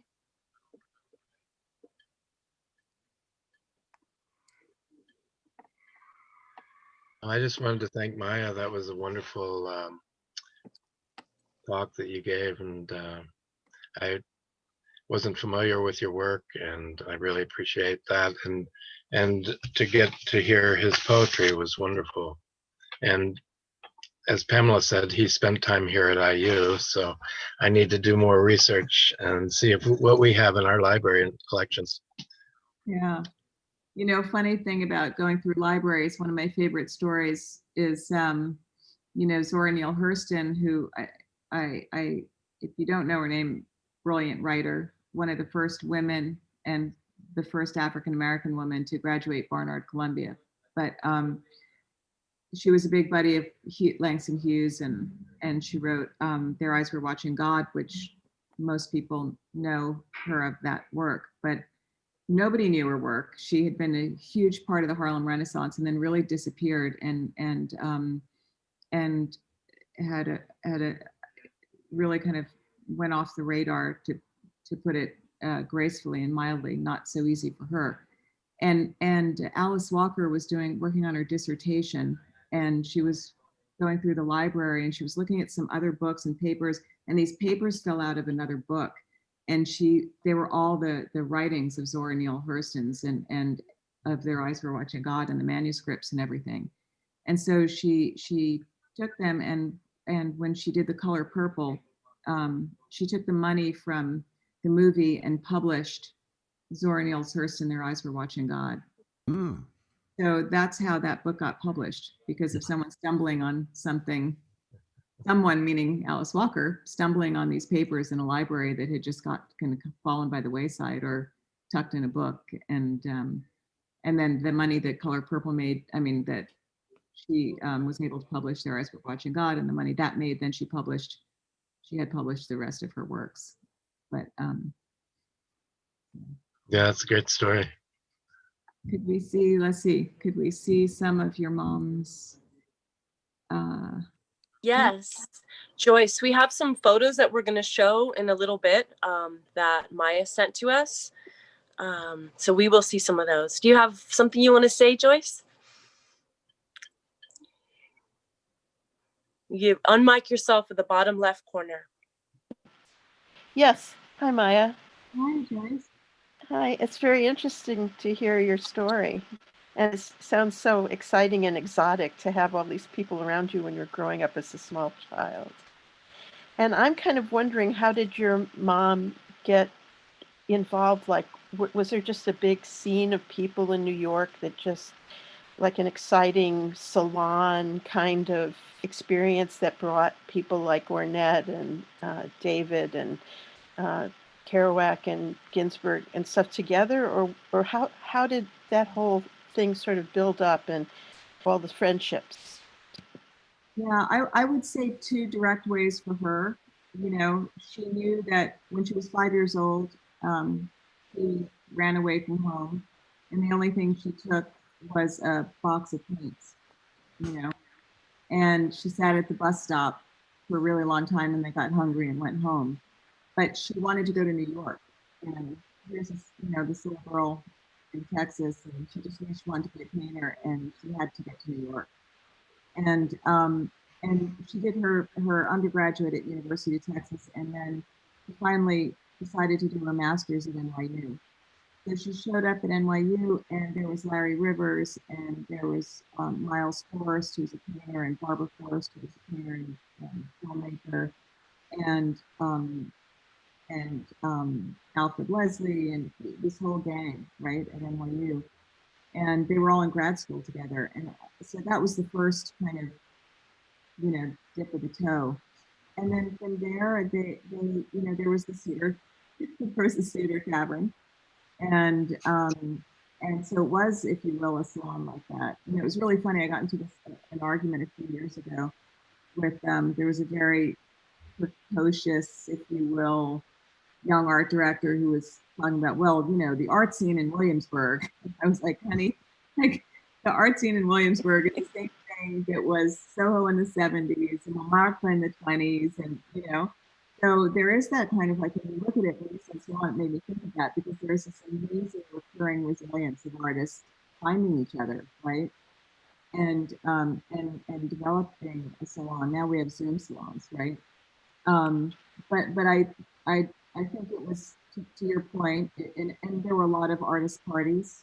People would kind of had different artists would just throw parties at each other's houses, and David could probably shed a lot more light than I can directly on Well, that. it was, if I could say, Joyce, there was more like saloons than salons.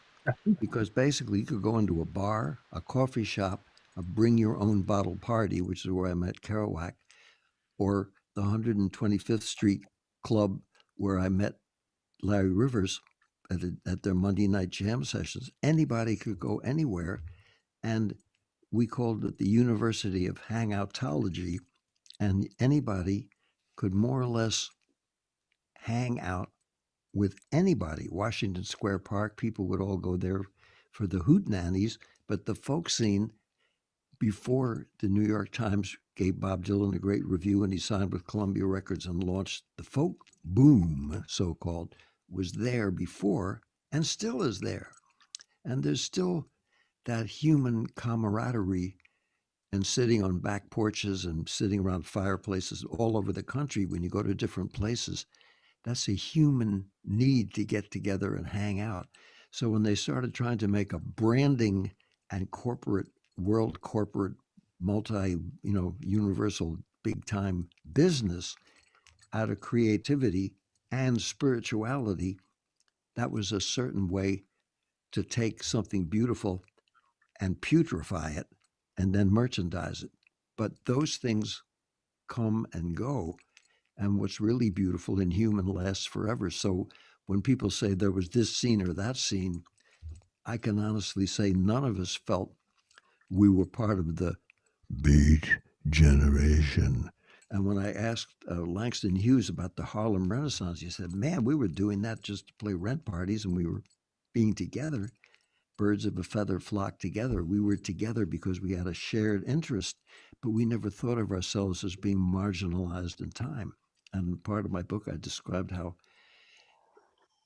Langston Hughes said, tell Jack Kerouac not to become a white Uncle Tom for the New York literary establishment. He said, they put me down because they don't think I'm militant enough. I'm still living in Harlem, in the community that I've lived in for so long, to get young writers to feel they can do something. And when I write my column sample of the New York Post, it's not because I'm washed up. It's because I hear this amazing poetry in the street every day, and I'm trying to create a character who represents that. And so many of the lyrical artists have done the same thing. And then when they're told they're old and washed up, they come back with the vengeance. And also they change, just as Picasso, the painters explained that to me. You don't want to make the same painting over and over and over again. So Picasso had all those different periods, and so did everyone else, and they were all precious. And your mom, I remember we went to the show, begrudgingly they finally included a small painting of hers, and way back, and this is, I regret to say, 60 years ago, everybody dug your mother's worth. including the people that were in love with her, that she wouldn't give them the time of day except to hang out with them gracefully and help all of us to grow up, because she So was so.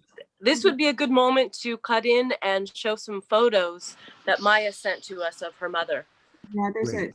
there's a big body missing from this, but it's certainly a taste of it.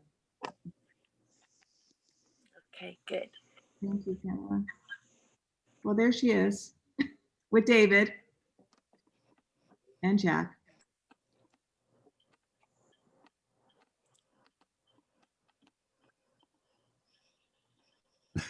There are more photos than that. I'm looking for the window. Oh, there we go. Thank you, Anthony.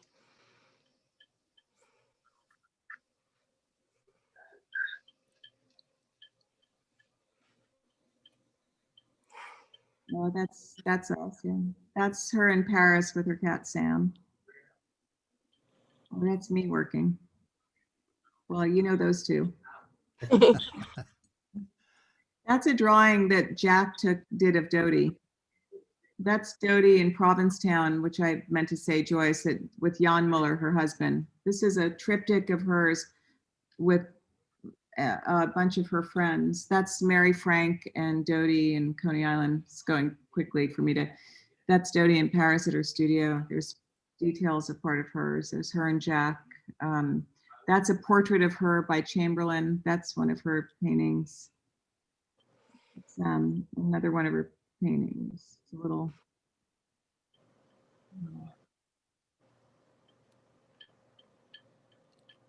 Thank you for putting that together, Anthony.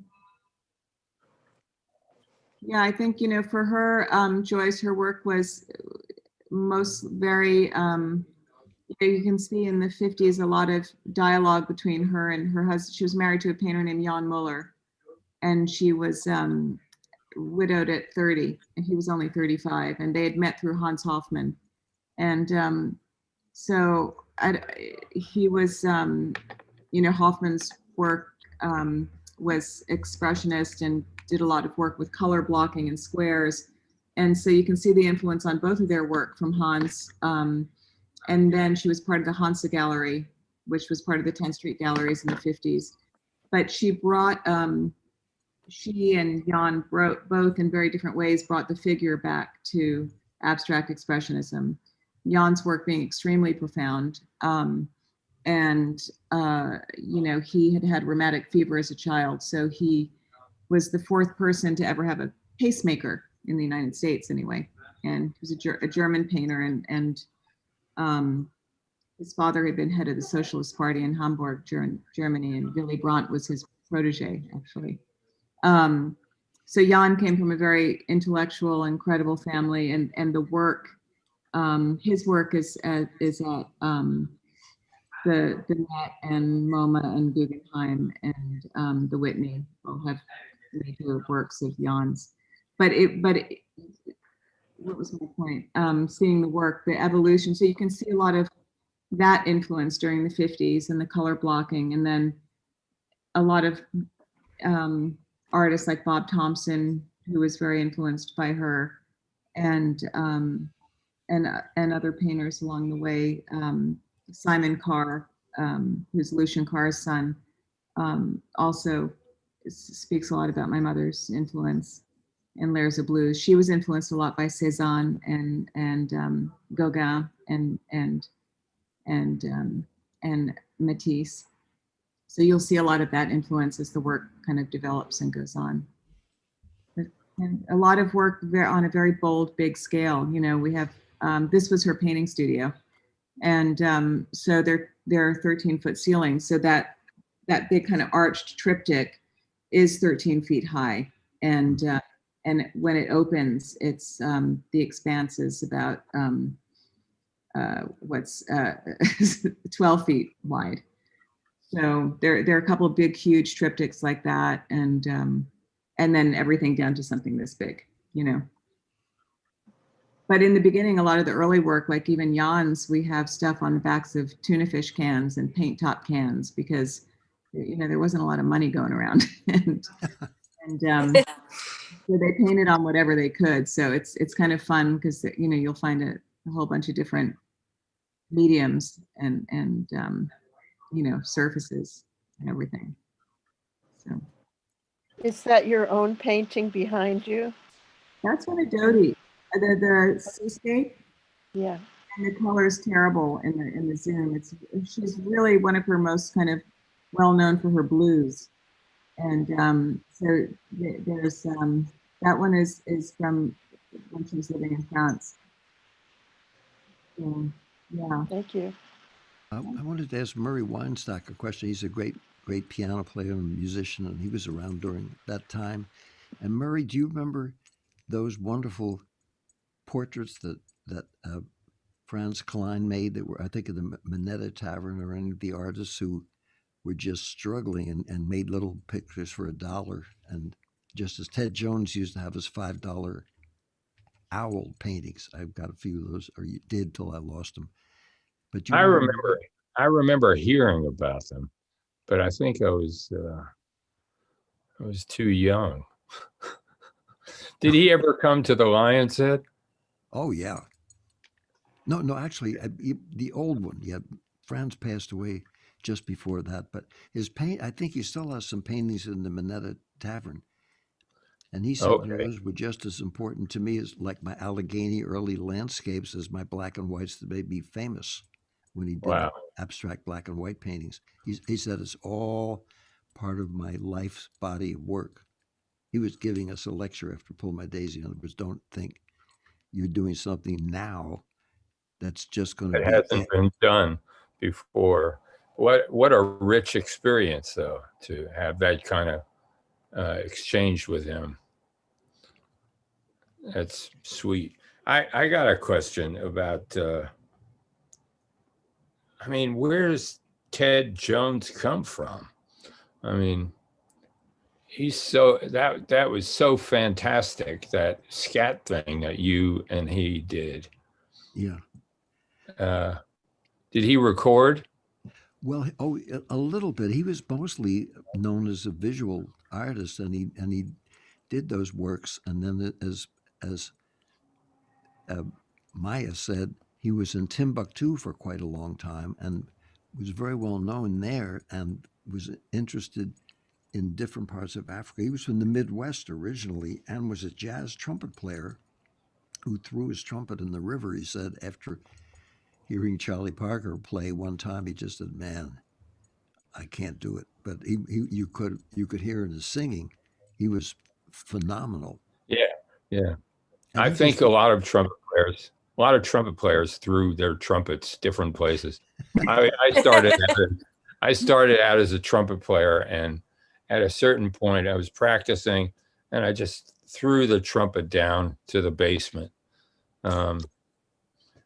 It didn't really get damaged too much, and I was able to continue. But it's all those vibrations, from your lip, make you crazy. Make you crazy. Piano, and that saved us all. And if I could cut in, my friend Robert Miles is on, and you can't tell, he looks like he's in outer space, but he's actually in New York taking care of his mother. And you had a question from last week or something about rambling somebody. Unmute in the bottom left corner. Rambling Jack Elliott? Yeah, I'm just playing. Oh, okay. No, it wasn't a question. Jack's an old friend, and he doesn't let too many people play with him, but he liked my harmonica playing, so I was playing with him at McCabe's in LA, and I had my little son who was about 2 or 3 years old. I had him, and he was upstairs with Jack's wife, Jan, who was his manager, in the office. And right in the middle of the show, Benny, my son, decided he had to be with his dad.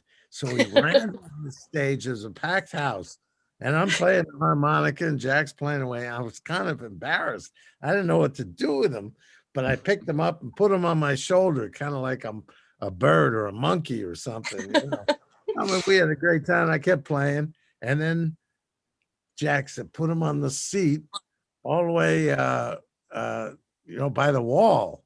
And Jack turned his back to the audience, and he sang the whole song to Benny, and brought the house down. Jack is amazing. And still is. Still is. That's what I said. And Jack Kerouac read the entire On the Road, almost 12 hours in a motel room. And Jack Elliott said, "Man, I would never been that quiet in my life," because Jack could have talked for 12 hours himself. And he listened. Kerouac read the entire On the Road from beginning to end to his most appreciative audience, Ramblin' Jack Elliott. Wow. Wow. Do we have any more questions? I see Georgie. We haven't seen Georgie before. Oh, she's gone now. Should we go to Norton? Hi. Oh, I have another Oh, question. Georgie, are you there? No, it's Joyce. Hi, Joyce. Hi. Just a quick question for Maya. You said you're also a painter. Do you have something around that you've done that we can see? By any chance? It's up high. I used to paint a lot growing up, and I haven't the last few years. But my work was tend to be mostly watercolor, but I treated them more like oils, so more figurative. Yeah, but it's hard to. It's also behind. It's gonna get all. It's hard to show. I can send it to Pamela, and she can send it to you. Absolutely. Do you have anything else that you were going to read today by chance, Maya? I think that was the bigger piece I was going to read. Oh, you're talking about the journal. I couldn't find it. Okay. I do have a question now. Yeah. All right. Oh, am I unmuted? You're unmuted. Go ahead. Oh, I'm unmuted. Yeah, David. I started, in the context of all this, I started thinking about Shel Silverstein, who, is kind of younger than that era, but I think he was kind of part of it. Or Oh, sure. Yeah. People are before we were born, and people are who were just born now. Because what it is a spirit that's universal and been around a long time. And when Homer, because he didn't have a lawyer or a career counselor and couldn't see, wasn't told, "Here's your cue cards," he just spontaneously rapped out those great stories. That's what most artists have done in some way, based on real life experiences and how that treated them as people, and then their DNA plus their shared experience gave them the way of expressing themselves. And if it was for real and made you feel like you were being talked to, sung to, or painted to, then it was saying something. And that's kind of what everything is about. And Shel had that wonderful, wonderful way about him. And the only thing that impressed my daughter Alana, who was on earlier, I don't know if she's still there or not, was the fact that when I stopped the car, we were parked in front of my old 6th Avenue place, and someone said, "Dave, what's up?" And it was Shel Silverstein, and my daughter had all of his books, and I never realized how much she loved Shel's writing. I did, because I had them all. She had read them all without my knowing it, and kids love his stuff, and I guess we all do. And I'm sure that if he had hung out with us more, everybody would have fallen in love with him too, and not have to have their children introduce him to us what were then older folks. He wrote he wrote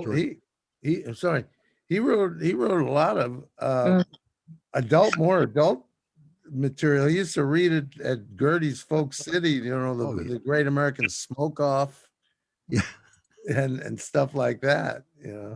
No, but he was terrific, and they had such a large body of work, and he also wrote some great songs too. Oh, yeah. Steve Goodman wrote a lot of terrific stuff together. I think he wrote the cover of the Rolling Stone. He wrote that. He wrote all of Dr. Hook's big hits. Dr. Hook, Right. and Boy the Named Messenger, Sue. Boy Named Sue, Johnny Boy Named Cash Sue. stuff. Yeah. Bobby Bear stuff. And Boy Named Sue is such a great, great song with a punch at the end, you know. Yeah, well, Shell was amazing. I saw him in the Village, and one of my big regret is he asked me to write songs with him, and we never got that together. You know, he was awesome. Regrets? I've Wow. had a few. Well, the wonderful thing too is that Murray, when you had your great group for years, and all the people that we knew in the Village that came in, they were the singer-songwriters were so brilliant. They helped to change the whole music scene, and Oh, most of yeah. them really appreciated Jack's writing, for the lyrics, and they appreciated the jazz artists for their honesty and expression. And all things lead to one another.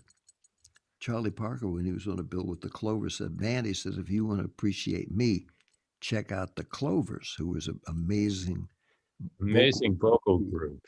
And he said, "We're all coming from the same place." And Charlie Parker, just like Maya's mom, knew he didn't have the degrees that she did, but he had the scholarship of learning about all kinds of poetry and painting and classical music. When he came to my basement apartment for the jam session that I had, he saw my little teeny El Cheapo 25-cent reproductions of Tintoretto and Gauguin and Van Gogh, Van Gogh, we say here, Right. and all the wonderful artists and painters. And he said, "Man, doesn't that Modigliani have some soul?" And he knew from a distance every single painting about 5 feet away, and there was no names on them. He not only knew them, he could recognize immediately because he loved painting and art, and the painters like Maya and so many others were so influential in our lives. That's where Kerouac started really getting interested and began painting himself because of that. And so many people, and it wasn't because they thought that they had to change gears or they were jacks of all trades, because they always said, no one says that that the great people during the Middle Ages, like Leonardo da Vinci, were jack of all trades or dilettantes. They were brilliant people that had interest in many things of beauty and spirit, and they checked them all out and participated in them because they felt they were all related and they were all worthy. And then they might have one special thing that they did extensively well, but they were interested and well versed in other things. Albert Einstein played the violin. So it's the fact that we're told that's why it's so great that Maya can be working for Ralph Lauren and bringing all those beautiful thoughts and feelings into that world, because all the worlds need one another for the whole world to get in harmony. Yes, and we've been conspiring behind the scenes to get in harmony. Maya would like to do another poem or two. Great. So if Davey would like to play and Norton paints, what would you like to do, Maya?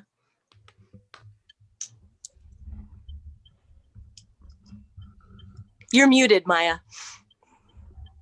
Let's start with one of Ted's and then finish with the Walt Whitman. Oh, wonderful. Can everybody please mute themselves? May I say one thing, Maya? Yeah. Anthony's a terrific engineer, so if my piano will not drown you out, it's just to support what you're doing, because the idea in musical accompaniment is not to destroy it or wreck it, but to enhance it in some way. So I just wanted you to know, in case you have your earphones in and you hear something tinkle in the background, I'm listening to you, and it won't be. Anthony's cool enough to understand that we're not in the deathly commercial scene of blowing each other off the face of the earth in order to get groovy. Because it's not collaboration, is not about that, it's harmony. So I'll be quiet and listen to you. And here we go. We'll just move it over to the piano. Thank you, Maya.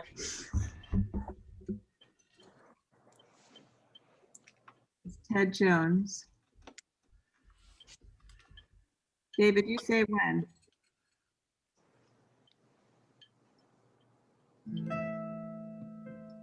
I think that's when. I too, at the beginning. I am the early black beet. I read with some of the best beet. When the apple was beet generating, I lived in Greenwich Village. I was there where I read poems, painted poetry, whilst worthy constituents dwelled elsewhere. It was me, myself, and I who created the original word list.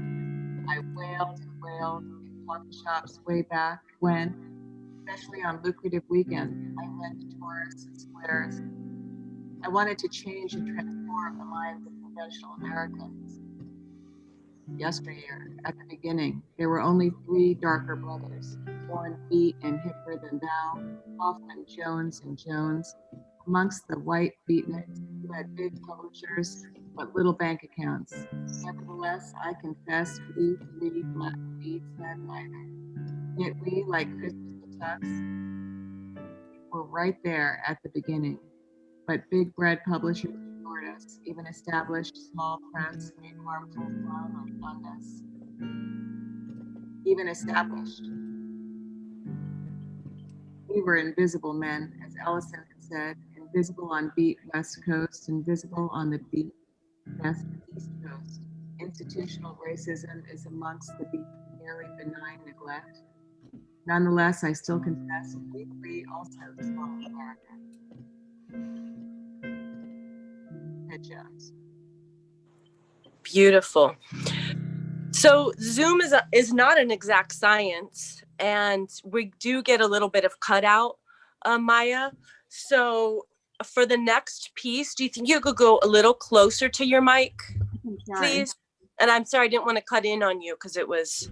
No, I think I have my head turned too. That's much better now. We can hear you more clearly. But that was a beautiful piece. That was so beautiful. Can I ask everyone to mute except for Maya and David? This is the only way we can hear you guys. Hi, Morley. I love you all so much. Thank you. Thank you. I'm going to try and read this this Walt Whitman piece, Pamela. The edges are tiny bit cut off, but I'll do my best. Thank you. Mm-hmm. Is that better? Am I close enough? Yes, the sound is so much better. Mm-hmm. Thank you. Pamela, yes. could you please bring Norton to a half screen with Maya so we can see his painting? It's very hard to see him painting in the little thumbnail. I know, and actually Anthony is our tech producer, but I don't think we do split screens here, so okay. We need to see everybody, but thank you.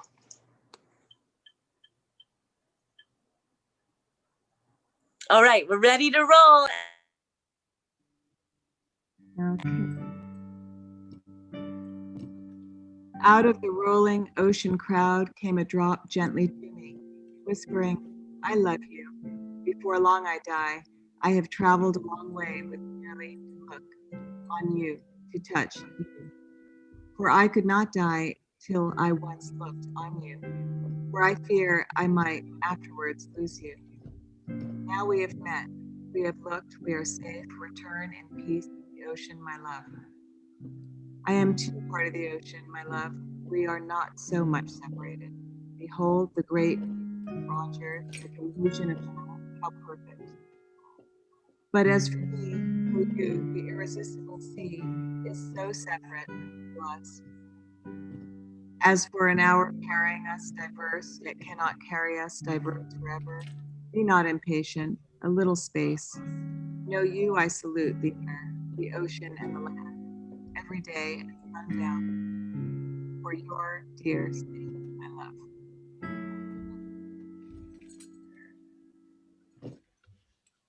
Nice. Thank you. Bravo. Davey, that's our show for today.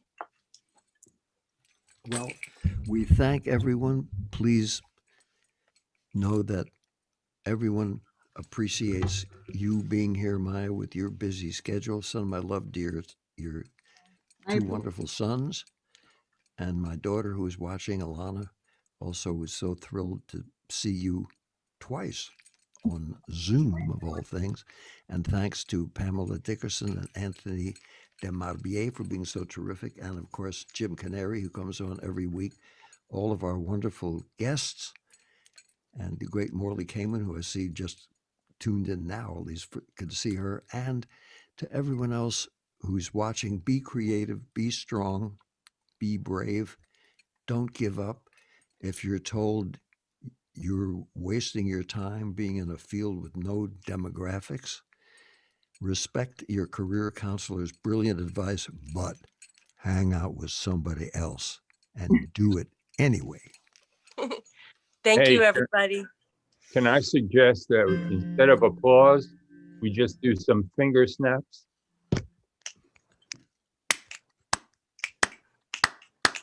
Oh, I'm sorry.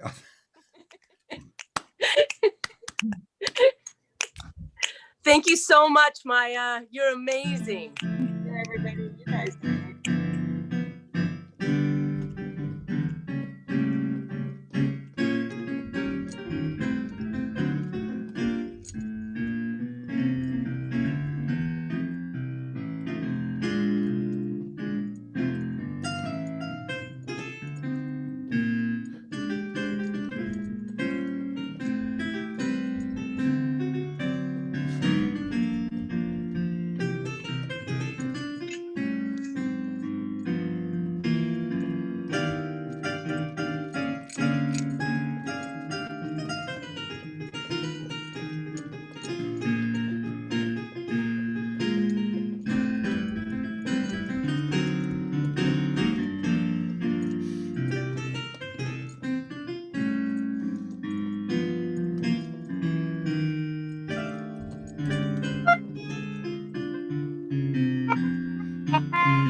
Don't forget to vote.